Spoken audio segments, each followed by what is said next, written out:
Square Enix has been a mess over the past few years, and apparently that's not changing anytime soon. They just announced their new NFT-focused blockchain game, and it has gotten roasted online, but they also announced that they're not focusing on the Japanese market anymore, leading to a lot of questions about how they plan to actually sell content to consumers and who those people will actually be.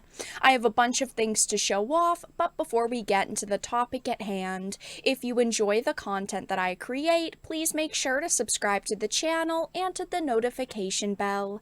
Follow me on social media like Twitter or mine so that you can see when my content is posted. And of course, if you do really enjoy the videos and the live streams that I create, please consider becoming a Dark Titan via Patreon for just $1 a month, or support the channel via YouTube memberships. All of the links are in the description, and of course, I do really appreciate all of the support. So, let's start off with this article by SVG. It says Square Enix's Symbiogenesis announcement didn't get the reaction that it hoped for. This was an announcement a lot of people thought was going to be a Parasite Eve reboot. Everyone was so excited, and unfortunately, now we know it's just an NFT art collecting game, which of course, whenever NFT is slapped on anything, people instantly become very skeptical and also just upset at this point because it's not the project they hoped for. It says, while video games often provide enjoyment for players, the industry that produces them has a habit of getting fans' hopes up only to smash them to pieces later. It says that despite its status of the latest entry in one of the more popular Mario subseries, 2018 Super Mario Party stands as one of the most disappointing titles ever released for the Nintendo Switch, and similarly, E3 2021 left many gamers feeling underwhelmed thanks to a host of lackluster presentations. Now, Square Enix has joined the ranks as the latest company to get players hyped up, only to send them crashing back to Earth. Now, I don't completely blame companies for this, because when you have franchises and IPs that have been sitting dead for years and years and years, and that is the company's fault, whenever you start to tease a new addition into a series, people get so hyped up and so excited, and unfortunately, we do expect a lot. But the companies also don't really understand what we want, and they don't understand what is going to sell, so there's that massive disconnect. It says just weeks ago, gamers were thrilled to learn that Square Enix had filed a trademark for Symbiogenesis in Japan.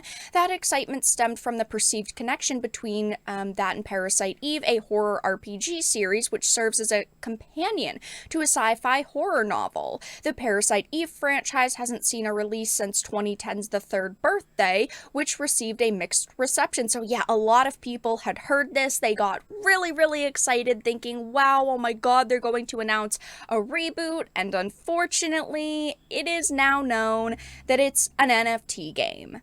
So I've had to talk a lot about NFTs on the channel, and funny enough, mostly because of Square Enix, but a giant problem I have with NFTs is since they're not physical items, someone has to maintain the blockchain that it exists on, so if that disappears, your NFT is gone and that purchase is useless. It's very similar to owning a game on GOG or Steam. Even though there's not a limited amount of them or a special number denoting which copy you bought, it's still a digital item that can disappear. NFTs are possibly even worse than loot boxes because they're making you think that you have an investment. They're not comic books or coins. It's not something you can have in your hand even if the market crashes. You will lose it if something goes sideways, and sadly, these large gaming companies don't really care about consumers most of the time. They only care about us swiping our credit cards for the new big thing, even if in a few years that purchase will be worthless.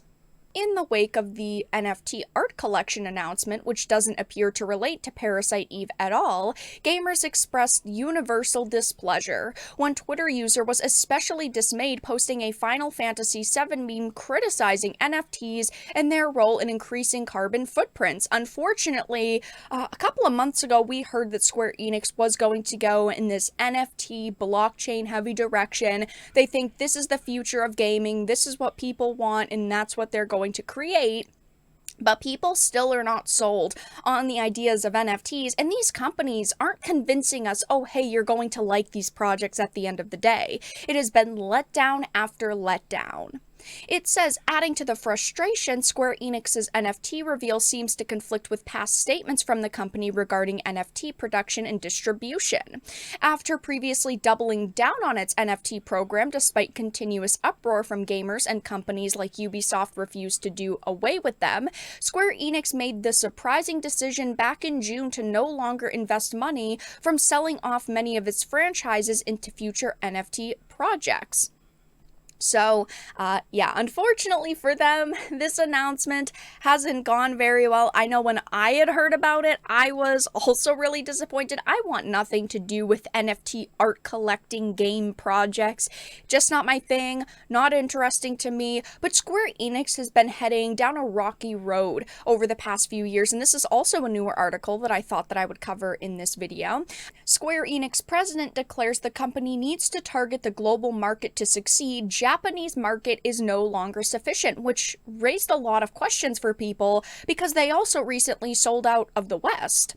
It says the news was broken by Twitter users noticing a particular page of Square Enix's annual report 2022. The director discusses how the studio is planning on revamping their portfolio. Matsuda reminded investors about the sale of Square Enix's Western studios and their IPs to the Embracer Group, asserting the aim was to build stronger business foundations by revamping our portfolio of titles and studios, thereby enabling us to be selective and focused in leveraging our resources as game development efforts become more sizable and sophisticated. So yeah, they sold out of their Western studios, and now they're saying they're not focusing on the Japanese market.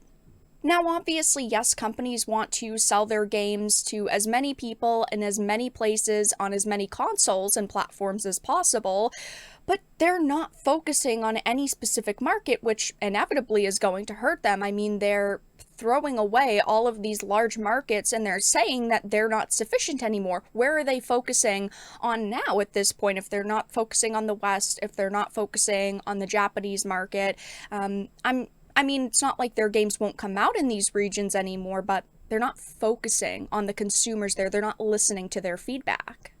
To me, right now, it seems like Square Enix isn't listening to any of their consumers. They're not really looking at the larger picture, and they're just kind of killing themselves. I mean, giving the finger to a giant portion of their audience and also pissing consumers off by putting out NFT projects that people have begged them not to release is not going well for them, and I don't see it going well for them in the future. I just think at this point they are ruining any kind of good reputation they have, and I don't know where they're going to head at this point, but it is not in a positive direction.